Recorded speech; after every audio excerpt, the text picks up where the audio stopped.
Welcome to episode 30 of the Active Bariatric Nutrition Podcast. I'm your host, Kim Tirapelli, bariatric sports dietitian. Today, I am super excited to have on Carla Parson.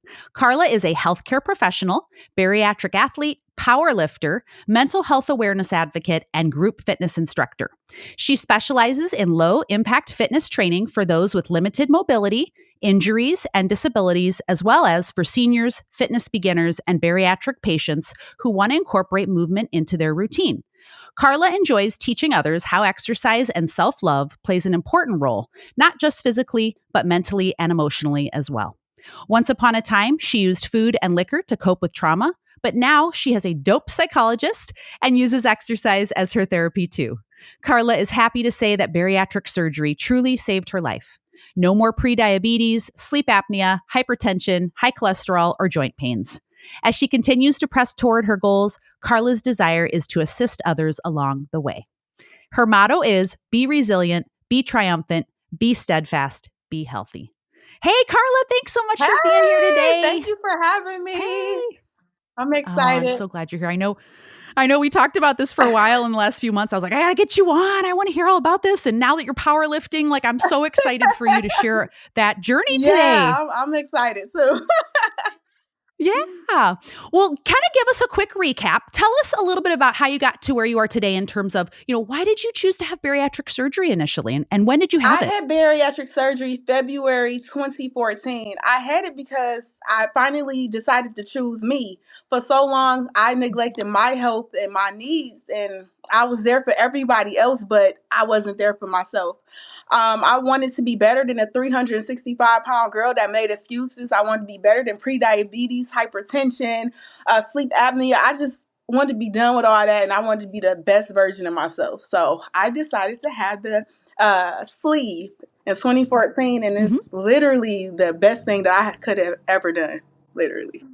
Oh my gosh. And it's been 9 years already. Like, how have you felt? Years. Yeah. Crazy. Yeah. It does not feel like it because I'm still learning. Sure. Yeah. So yeah, it's such a journey. And like, I know that, through, the time of, getting through those initial first few years, really, right. Where you're kind of learning your body. And now that you're, more seasoned, so to speak. I mean, has things changed over time? It definitely has changed. But what I did realize is that before, when I had surgery, there wasn't a lot of resources then as they are now. I looked for bariatric dietitians for so long and I couldn't find them. And, that's when I came across you after all of these years later. But yeah, they didn't have them. They just had generic dietitians that you could Google stuff. So yeah, that was the biggest hurdle for me to get over was my nutrition after surgery. Yeah, for sure. Well, we're going to talk all about that today because I want to talk a little bit about starting with your fitness journey because I know that has changed over time. Give us a picture of like where you started, what did you used to do versus where you are now? You want to know something? When I started my fitness journey, I jumped into it. I started kickboxing and weight training, but it started maybe like 2.5 years later after surgery. I didn't really want to exercise at the time, and then I didn't know what I wanted to do. But what I realized is you have to find something that you love. Because if you don't find something that you enjoy, you're not going to stick with it. And I knew, as a child, I've always been tomboyish. I love just sweating and doing like tomboyish things. So kickboxing worked for me. And I stuck with it for going on 7 years kickboxing. And then I implemented weight training. So I didn't inch my way in. I just went for it. I literally just jumped went in 2 for feet. it. I'm like, I don't have time to be doing all this other extra stuff. I just jumped in it, actually. Really. Yeah. Yeah. And what got you so you did the kickboxing, which is excellent. That's an awesome form of exercise. What made you kind of decide to start trying some lifting? It was my uncle. My uncle is the athletic trainer for the Houston Texans, and he's all about lifting. And it has always been in our family. My not only my uncle, but my other uncles, my father used to lift. Everybody loved the lifting. And I'm like, why not just give this a try? And when I started lifting, I realized how strong I was. I said, wow, this is really a part of me. This is in my DNA. So, and it became just this adrenaline rush. So it's, so my uncle was the start of it, but me, that's just, I love it. Yeah. Absolutely. And when you started lifting, how many days a week did you start with when you first I started was still lifting a couple years implementing it ago? with kickboxing, so it's like I would kickbox Yeah. probably like 2 to 3 days a week for my cardio, and I would implement the weight training maybe like 2 days a week, because I was only working out probably 5 to 6 days a week, which was actually too Sure. much. I was burnt out, but yeah. Yeah, yeah, yeah. Yeah, I know it's hard to fit all that in, but it sounded like so initially you still kept the kickboxing going, you started some Yes. lifting, and now in these last just couple months, because I know we started working together back in Yeah. December of 2022, and I remember when we first started, yeah, you were doing the kickboxing, you were starting to lift, and you were like, hey, I want to get stronger. And then towards the end there, you were like, hey, I'm gonna power lift. And I was like, awesome. Tell us about that. What made you decide to get into I mean, powerlifting? like I said, I have always loved lifting, but lifting is like an adrenaline rush for me. Lifting is therapeutic for me, and I've always been competitive, but not with other Sure. people, but with myself. Because every week I'm like, I'm going to go up 5 pounds every week. So for me to smash my goals or exceed my goals each week has always been dope for me. And it kind of reminds me of a quote. Sure. I got to read it though. It's you Yeah. yourself are your own obstacle. Rise above yourself. So me powerlifting is rising above myself. It shows me how strong I am. It shows me that if I could lift this heavy, I could rise above anything that comes, into my life. So that is why I started powerlifting. It's just like it just really makes me happy. Yeah. No, I know you're on Instagram, and your Instagram is what? It's Sunkissed My Yes, Fitness, yes. right? On Instagram. Yeah.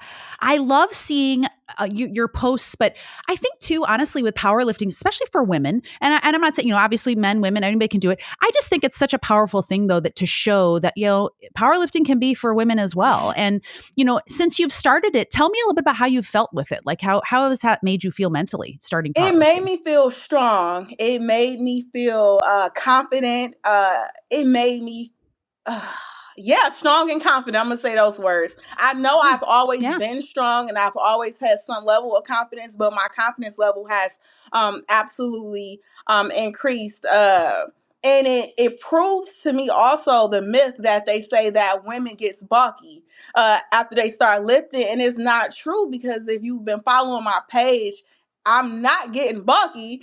It's kind of like Right. helping with the curves a little bit. It's toning me up, Yeah. and it's just really defining different areas of my body. So no powerlifting, lifting heavy does not make women bulky unless Yeah. you taking some stuff that you should not be taking.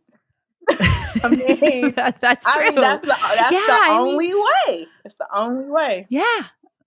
I know I've had other, I've had like physical therapists and personal trainers on, and they always say the same thing too, is, a lot of times women, maybe are a little bit hesitant to lift or lift heavy because they're afraid of getting that, this bulky look or Yeah, whatever. And they always, we've always kind of all agreed that ladies don't have the hormones to really put on that type of they mass unless don't. you are taking some additional supplementation. Yes. So yeah, I love that you're saying that, because I think when people hear powerlifting, that's the first thing they think, like, oh, I'm not going to do that, especially ladies. Like, oh, that's going to make me Yes. look And bigger, you want or, to know something?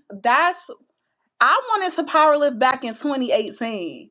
And yeah, I allowed people to talk me out of it, because they're like, oh, Carla, you're going to get so bulky. You're going to look like a man. I already have broad shoulders. So they say it's going to get even broader. It's going to be terrible. And I allowed people to talk yeah, me out of it. In 2022, I thought about it again. Like, I really want to get into powerlifting, but I talked myself out of it. I think it sure, was the beginning of the end of last year. I went to a powerlifting meet to support a couple friends, and I'm like, oh my god, this could be me. This could be me. yeah, Then I went to a seminar with my coach, and then the following Sunday, I paid her for 5 months in full. Like, take my money, take it. And yeah, and I started the beginning of May, and man, it's been amazing. Other than a soreness, it's been great. It's been great. yeah, yeah. Well, so what is the event that you're training for? Is there, when is your powerlifting like So it event? will be either October or December. So it takes Okay. about 20 to 24 weeks to train for a powerlifting meet. So Okay. my 24 weeks would be October. However, Got it. getting closer to that time, she's going to make sure I'm ready. And if I'm not ready by Sure. October, it'll be definitely December for sure. Those are Got it. 2 dates that we looked at so far. So, yep, training for a powerlifting meet, I think. And then there's so many I different love it. options. You could do full power, which is all 3 lifts. You could do push pull, which Mm-hmm. is bench and deadlift, or you could do a single, which is bench and Okay. deadlift, I believe, or deadlift. Okay. I'm thinking of Okay. full power, possibly. That's The one that exciting. makes me nervous is the squat. I don't know why a squat with all that weight is so intimidating. But yeah, Sure. I think I'm gonna go ahead and go full power though. I want to go. Yeah. And you said that that's 3 Yep, full lifts, power the full is your power. bench, deadlift, squat. Got Yeah. it. Got it. Oh, that's exciting. I know. And that would be your first time. And we'll have to have you back after that to hear how it went. And, Ooh, yeah. I'll follow you and, check it out. So tell us a little bit about the training that goes into it. So you mentioned that it takes about, 20 to 24 weeks. But give us a kind of an example of like, what does your week look like for your lifting? Like how many days a week are you doing it? So Tell I us a little bit about it. train with my coach 2 days a week. It's Tuesdays Okay. and Thursdays. So Tuesday, for example, Tuesday we did deadlifts. So, Okay. example, I may go in and I'll deadlift with just a bar 10 to 12 times, Yep. just a warm up. And then she adds some Okay. weight, and then I go down to about 10. Then she adds some additional weight. Then she, okay, give me 8. And then we keep going up. Mm-hmm. And then that's when I get to my max weight. And then, also we do some accessory movements as well, backs. So we doing some rows, some tricep extensions, some Mm-hmm. things to accessorize to those muscles that's needed for that particular lift to get stronger. So Right. basically, yeah. Right. And like Thursday, uh I think we're doing bench again. And bench and then with some Okay. shoulder accessories and everything like that. So people think that when you train to be a power lifter, you're just doing those particular lifts. But you have to train those muscles to become stronger for those particular lifts as well. So yeah. Right. So you have to do other exercises that work the supporting muscles around those main Yes, groups. and one of my Yeah, I got issues, you. I ain't gonna call it an issue, but one of the problems I have, I guess, would be my mobility. So I'm very, Okay. very strong, but I have I can't squat that low because of my hip mobility. So now I have to implement muscle therapy as well, which is like massages, is stretching, it's Right. muscle cupping where they put these cups on you and whatever. It's like, Oh, and yeah. to help me with that, because that'll help my hips, loosen up and not be so Sure. tense, and I could get down lower, because if you don't get down to that depth that you yeah, you're not gonna. It doesn't It count. don't count. Yeah. It does not count at Yeah. all. So, So like flexibility, do you ever do like yoga or anything like that for like stretching or things like um, that? I haven't, only because Yeah. I am not a big fan of a stretch based class. That's just not something that I find fun, but I know that it's needed. So yes, I Sure. may start incorporating yoga or any type of stretch based Sure. classes just because I need it. But yeah, I'm typically bored. Yeah, I hear you. You know what? I know I've had a couple, we've talked about yoga on here in the past. When I first started yoga, I went in there, I'm like type A, like, I'm there, I'm like, let's do these movements, these stretches. And it was like, I left the class and I was like, I just wasted an entire hour where I had to Hmm. myself, right? No kids, no husband, no nothing. It was there for me for the taking to relax and I didn't do it, Yeah, And so I've regretted that. And anyways, I've actually gone back to yoga you now and love it. I do enjoy it. But I love it. And it's been helpful because when I go and lift also, I'm kind of similar to you. I have limited flexibility. My hamstrings and my hips are also really tight in my glutes. It's a And woman I've been thing. told that by physical It's a therapists. woman thing. Yeah, it Hmm. is. It really is. You're so right. Because we overtrain kind of our quads. Hmm. And anyways, I was told that too. They're like, you are really not flexible in my calves. And so I really found that stretching and flexibility and those types of movements have helped. So Yep, maybe she that'll help you as well. incorporates That's great. definitely mobility stretches and exercises in our sessions as well. With Sure. resistance Yeah. bands and everything. So it definitely helps. I can tell that my squat from week 1 compared to now is lower. I'm almost there. It's not there You're yet, but almost.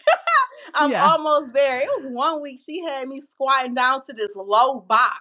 And I'm looking like, you Oh, want me to wow. squat all the way down there with the weight on my back?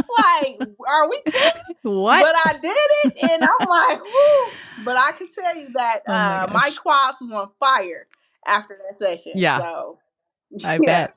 So like when you do your workouts just now, are you there for like an hour? How many sets, reps do you typically do for different movements, just to give folks an I'm understanding? there for a full hour. So when I first get Okay. there, she had me warm up on whether on a treadmill or the elliptical. I warm up for about 10 minutes. When we get into our reps, it's literally with the bar first because it's warming up them particular muscles. So I might do 12 reps with just the bar.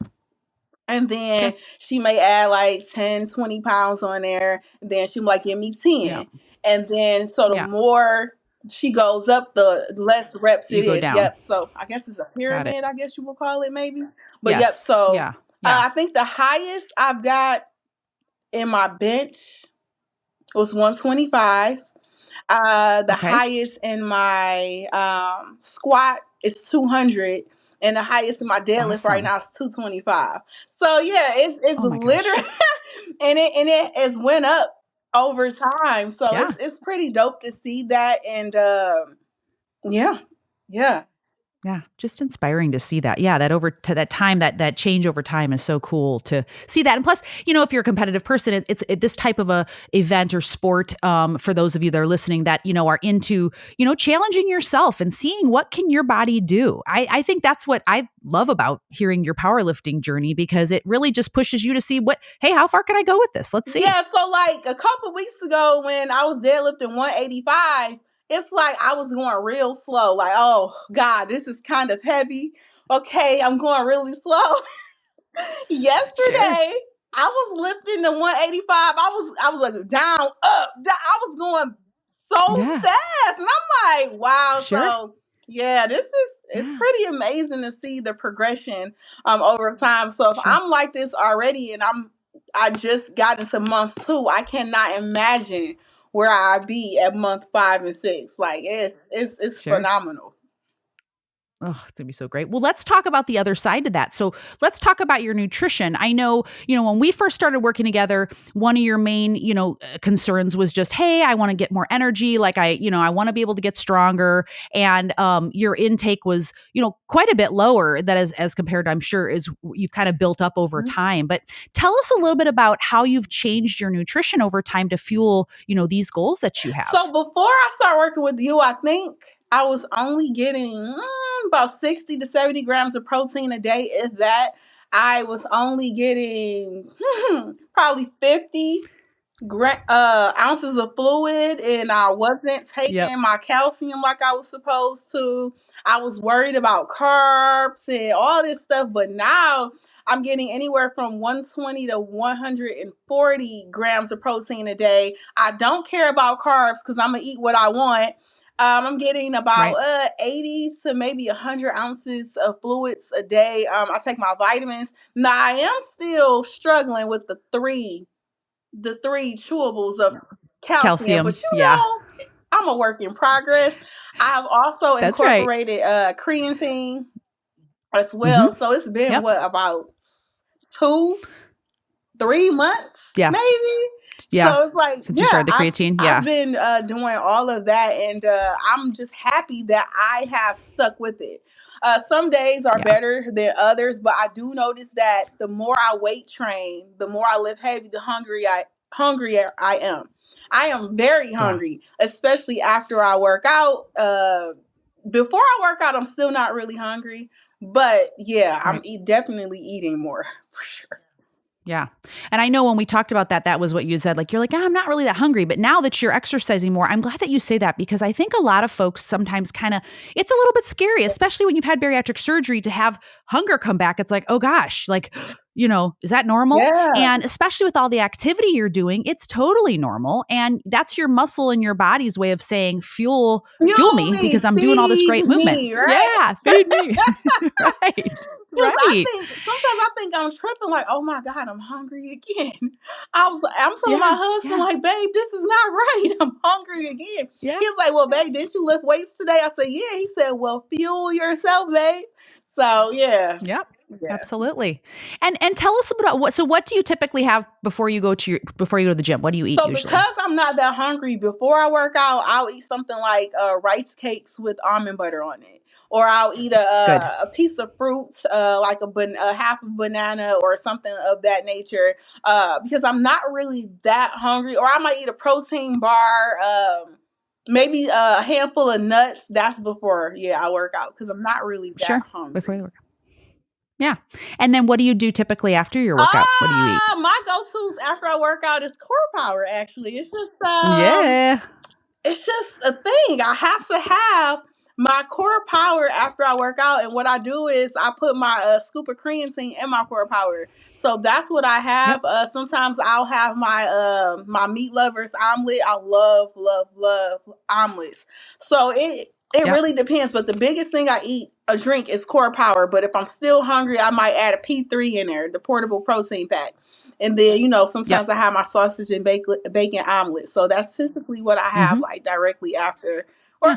And Chimani Yeah. yogurt with my granola in there. So, yep. Yep. So those few things is what I typically have afterward.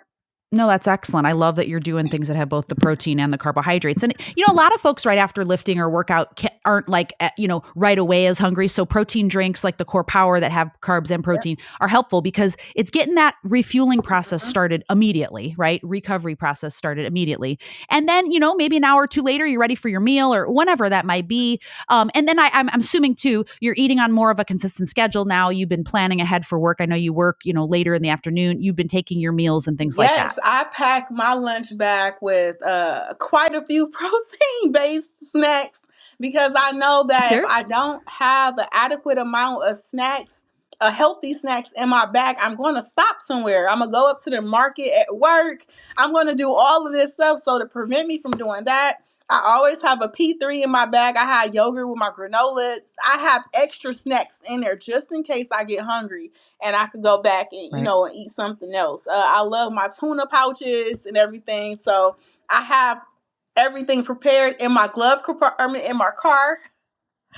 I I love I have that. my I was snacks. gonna say, I I have my love that. protein bars in there. Like I try my best not to stop at the stores all the time because with Yeah. everything going Yeah. up, and I just have all Yeah. my stuff ready. No, what I love that you're saying is that you're meal prepping. So, number one, you've prioritized your nutrition because you're really taking this goal Mm-hmm. seriously in terms of your powerlifting. And I know just in the time that we worked together, I've been so impressed because that was your biggest kind of thing. You were kind of hit and miss with what you were eating. And I love to hear that you're packing all these things because now you have those available when you Mm-hmm. need it. You don't have to rely on anything else. You don't have to go buy something that's more expensive because you already have what you Yep. need. And I just love that you are doing that. Has that been an easy process for you to, really plan ahead? No, because I never was really a big fan of packing lunches and everything like that. I want to say that I just got into this over the last couple years, but even when I was Yeah. packing lunches, it wasn't always anything healthy. It would be my Cheetos in Sure. there. It would be my Oreos. Yeah. I might have a healthy lunch, sure, but all the Yeah. snacks in my bag were not healthy at all. So to change it over time, it has not been easy, but it has definitely got better. It's actually well worth it, to be honest, because instead of having that big bag of Cheetos, well, Carla, just have a bag of popcorn or just eat this P3 or drink this shake or whatever like that. So I try to make healthier choices. I'm not perfect though. I would say Yeah. my nutrition, I would say 85% good. That's awesome. Yeah. Yeah. And that's real life, Yeah. right? Because that's the thing too, is that nobody's perfect. No one's going to eat perfect every day. And I know, hitting 120 to 140 grams of protein, that's not going to happen every single day. And that's okay. If you're doing it, 85% of the time is Yeah. awesome. That is so good. Progress, not perfection. I'm glad that you said that because I think sometimes we all got on this, kick of like, I have to hit these numbers every Oh day. my And no, you gosh. don't.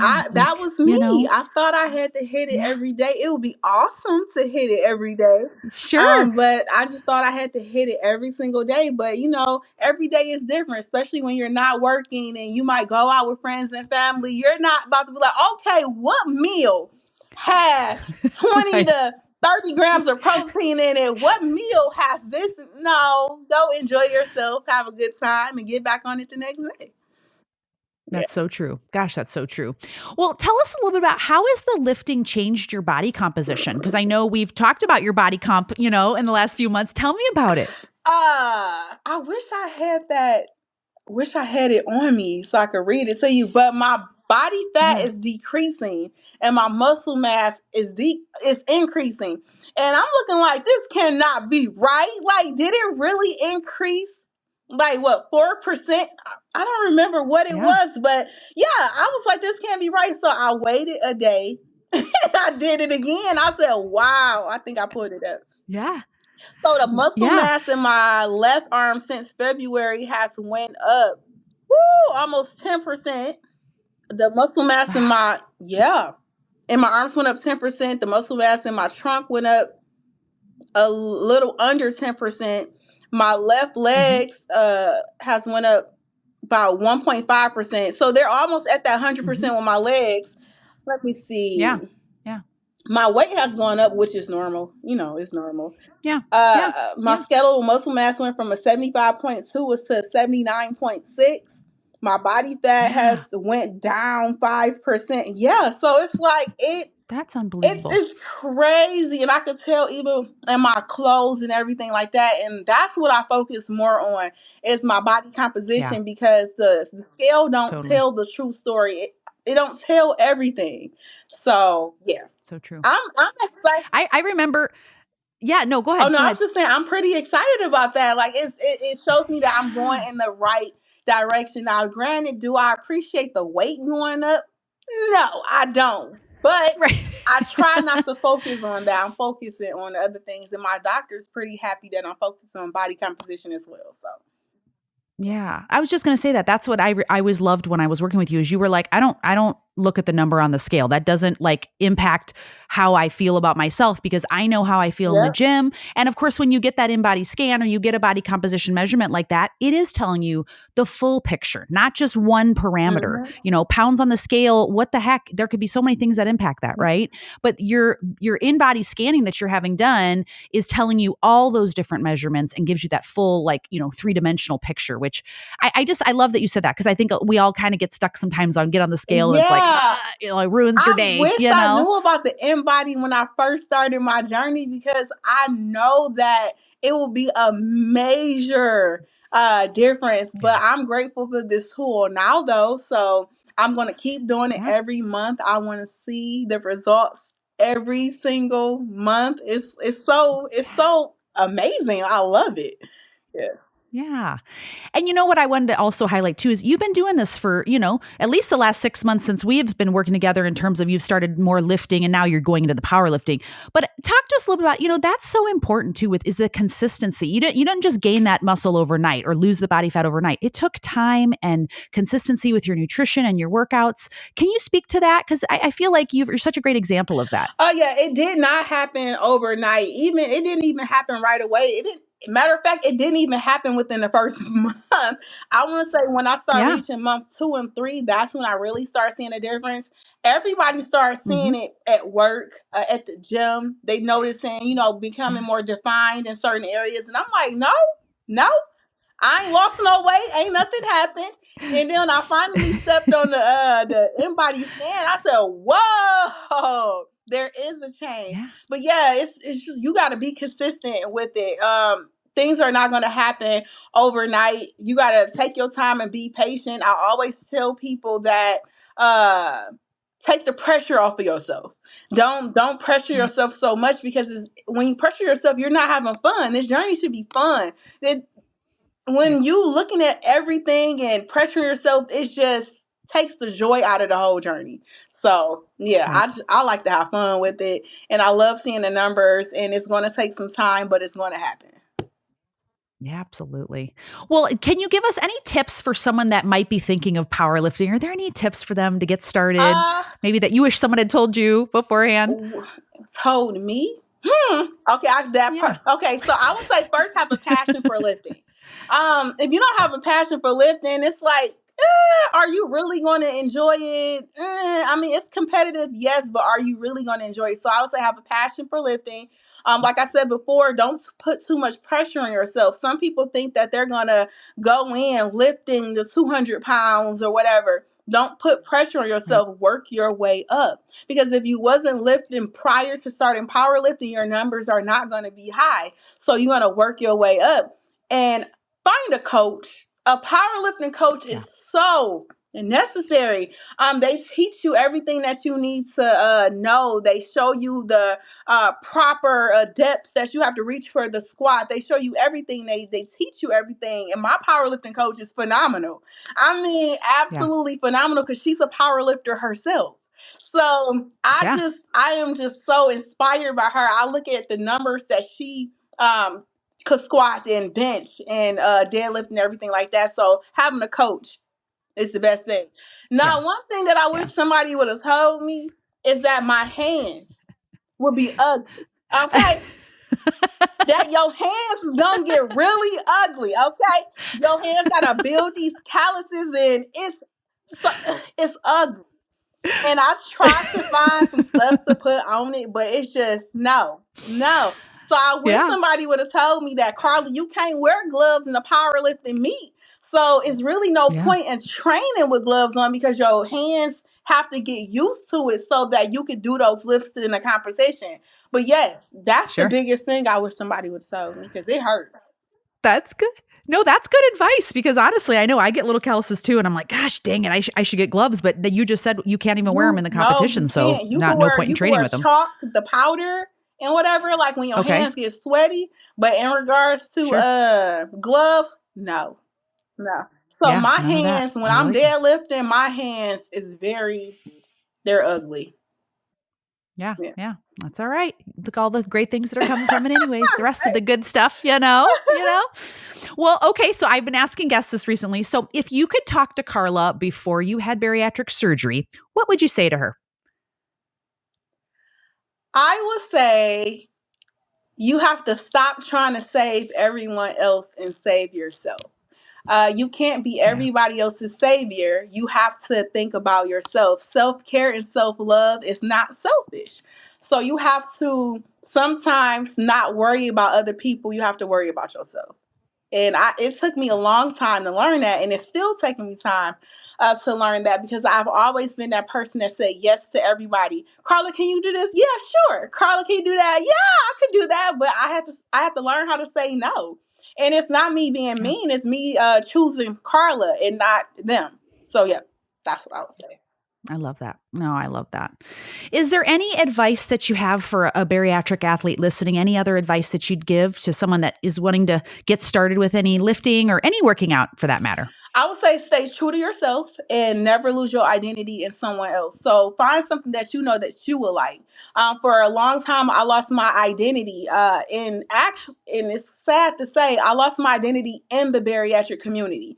I wanted to be just like everybody else. I see somebody on their journey. I want to be like them. I wanted to be able to run like them. I wanted to be able to ride a bike like them. I wanted to be small. I wanted to be like too many people. And you have to really try not to lose your identity. Be true to yourself, basically.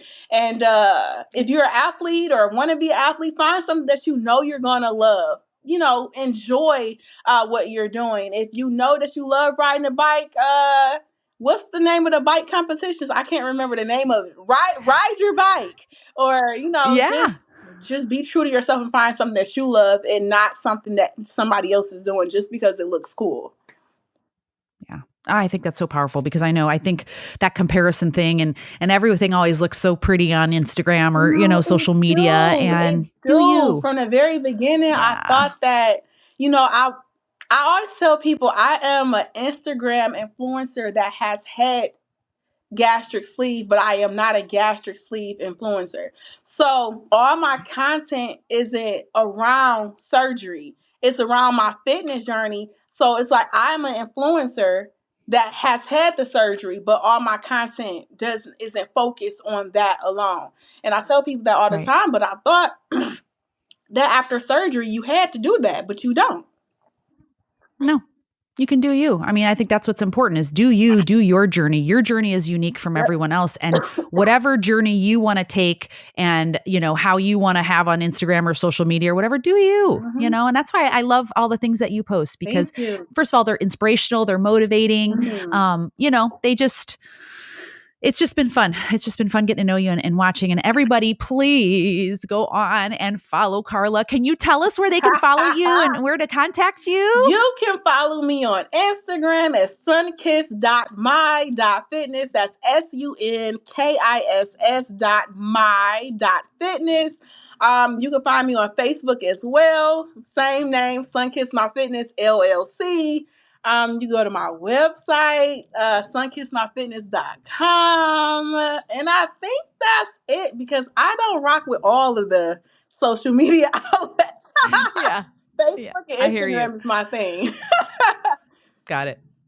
I love it. Well, thank you so much for your time today and sharing your journey because again, I think you're my first, I'm trying to think, I think you might be my first power lifter that I've had on that's actually training for a competition. So thank you. I know. Thanks for sharing, just what you've learned so far. We appreciate it. And we've got to come back on after your competition because we want to all hear how you do. I will, because that will be fun because I know I'm going to be on cloud 9 when I have my first competition. Totally. Oh my gosh. Well, we'll be all cheering for you either in October or you said, was it October or December, right? Yep. Depending upon which one you choose. Okay.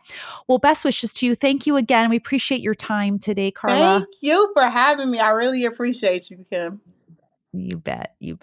Well, you guys, you can watch the full video of this podcast episode on my YouTube channel, the Active Bariatric Nutrition channel. So please make sure to subscribe, give it a like. That way you'll know when we post this video. And also, if you wouldn't mind, please share this podcast with someone who you think might benefit from the information. That's the goal of this podcast, is to just share all the successes, the experiences, and the journeys of bariatric athletes out there, because I think we don't have as much information out there, and I think we can learn from each other and really, shed more light on it. For sure. And then you can follow me on social media. You can follow me on Instagram, which is Active Bariatric, as well as my Facebook and TikTok pages. And if you'd like to learn more about my one-to-one bariatric nutrition coaching services, please go to my website, which is activebariatricnutrition.com, and feel free to schedule a discovery call so we can learn more about each other. So again, thanks, Carla, and thanks everybody for tuning in this week. I appreciate you. And guess what? We'll do this again next week, everybody. Have a good one. Take care.